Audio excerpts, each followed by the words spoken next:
मी एक कमेंट वाचली त्या दिवशी, ट्रॅक्टर चालवत होतो. आता आपल्याला सगळं येतं, तुम्ही ट्रक जरी चालवाय दिली तरी चालवणार. त्याच्या होती बिस्लरीची बाटली. आता बिस्लरीची बाटली होती पण त्यात पाणी होतं हिरीचं.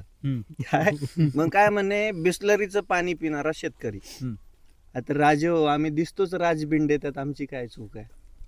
बरं, दुसरी गोष्ट, मला तेव्हा एक प्रश्न पडला, ज्यांनी कमेंट केली ना की बिस्लरीचं पाणी पितोय, ते जेव्हा शेतात जातात ते टमराळ्यातच पाणी नेतात का?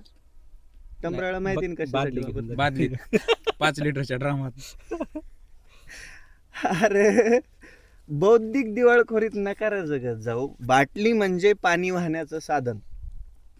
मग आता तुमचे नेते ढुंगणं पण बिस्लरीच्या पाण्याने धुत असतील, तेव्हा आम्ही काय म्हणायचं? त्यांच्याकडे जेट पंप.